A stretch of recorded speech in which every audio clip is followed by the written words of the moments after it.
Hello friends, and welcome to Escaping the Mouse with your host, me, Breck Roll. Alright, I'm out just running a little errand today trying to deal with a reoccurring problem that I've had here. I've spent my entire life living in California, and I think my ability to get from one place to another in California had to do with the fact that I had a pretty solid image in my head of north, south, east, and west. I don't have that in Texas yet. And it's caused problems a couple of times where I think, okay, if I hop on this freeway, drive for a mile or two, I'll get to my exit. And then I'm a mile or two down the road and realize, oh, wait, I'm on the wrong freeway. I'm now on my way to Dallas or something. So what I'm going to do is I'm going to go out and get just one of those little goofy compasses that you can put in your car. I think that'll help a lot to help me get an idea of bearings, so that over time I won't make stupid mistakes like that. Alright, got one. Hopefully that'll help a little bit, help me get my bearings in this place and not get lost so much.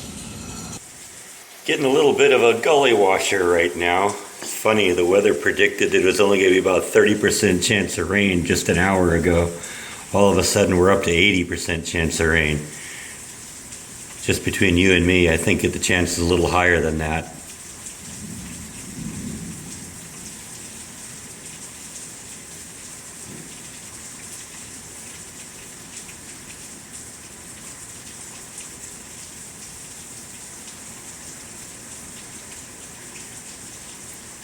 According to the radar maps, this isn't even the strongest part of the storm yet.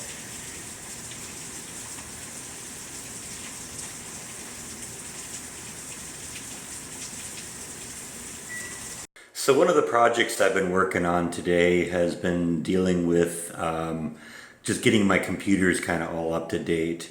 I got a new laptop for Christmas last year, and it came with these pre-installed versions of like Microsoft Office, but they weren't activated.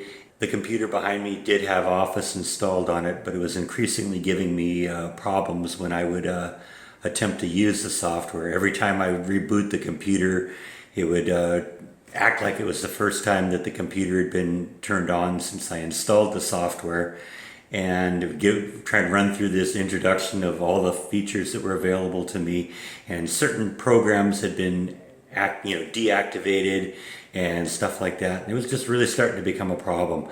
And it kind of all came to a head when I wanted to set up my new email addresses. When I moved out of California, I got rid of the old email address, and so I set up a couple of new ones just for myself, but they were Gmail accounts. And Gmail's, I don't know, it's a little inconvenient having to go log into two separate accounts, and I wanted to try and see if I could get Outlook to do that.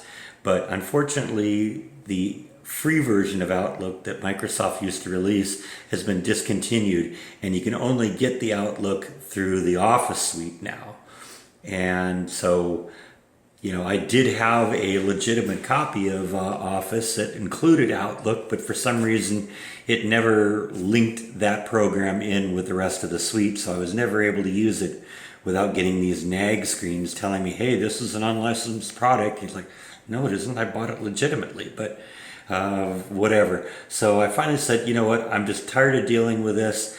And I got both the laptop and the desktop that I'd just like to have the full Office suite on both of them. So I just went out and bought a new copy of Office that I can put onto 6 different machines and hopefully not have to deal with it. Now, I don't know if any of you have dealt with Microsoft Office recently, but it used to be you'd buy the program and then it was yours. Now, apparently they don't do that anymore. Apparently you rent it. So every year you have to pay, a resubscription fee to keep the software working. I'm hoping that the trade-off with that is now that I'll never have to buy a new version of the software again, and that every time there's an update, they'll just update it for free. It better work that way, because if I'm going to pay them $100 a month or $100 a year to use their software, it better work for forever. But I got them installed on both the laptop and the desktop now. I got both the email accounts running in both copies of Outlook on both machines. So I don't know. We'll see if that works things out, and hopefully everything will be better. One of the programs I really missed in the Office suite that originally was there and that I couldn't use anymore for whatever reason was the Microsoft Publisher program. I've been using that program for years, and that is just such an amazing program. So it's good to have that one operating again on both my machines. So the rainstorm that blew through here a couple hours ago, that's done now. That was in and out in about an hour. Like I said, it was funny that the weather report, like 30 minutes before it hit, was saying, oh yeah, it's probably not going to rain. The chances are like 10, 20% or 30% or whatever the number was.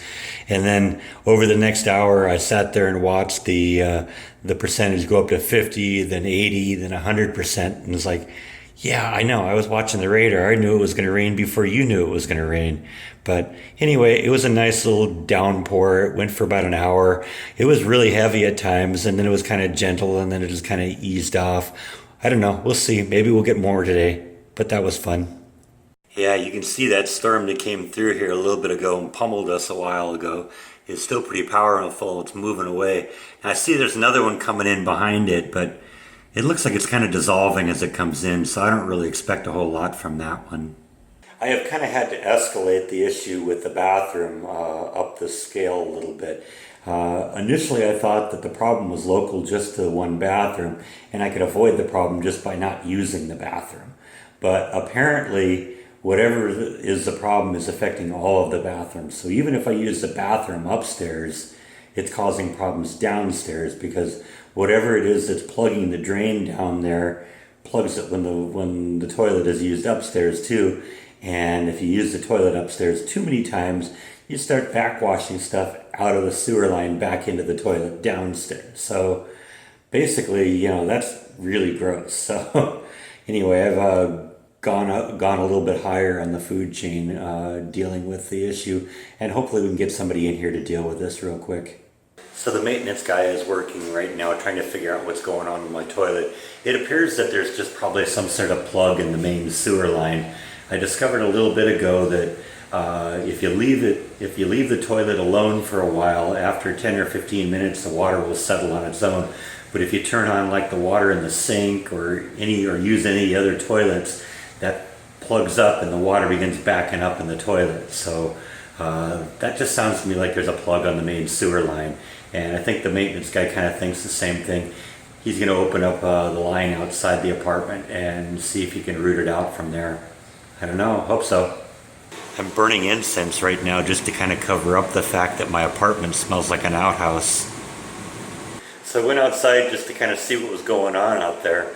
While I was doing a little bit of work, I kept hearing pounding out there. They were beating on something with a hammer. I couldn't figure out, you know, what could be in that pipe that was so thick that they had chiseled their way through it. Turns out the cleanout valve that they were trying to get access to so they could root everything out had been on there for so many years that it was all stripped out and it was all corroded shut, and they actually had to bring a second guy in there just to open up the cleanup valve. So just as I got out there, they got the valve open, and so now the guy's going to go get the snake and see if he can root the whole thing out.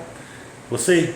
So the maintenance guy opened up the cleanout valve, ran a snake through there, didn't seem to find a problem there, decided to actually remove the toilet from the bathroom and snake the drain there. He thought he'd gotten it because he put a hose down it, turned the hose on full blast and ran it for like 3 or 4 minutes, and the water wasn't backing up, so he reinstalled the toilet and the toilet's still filling up, so we don't know exactly what's going on yet.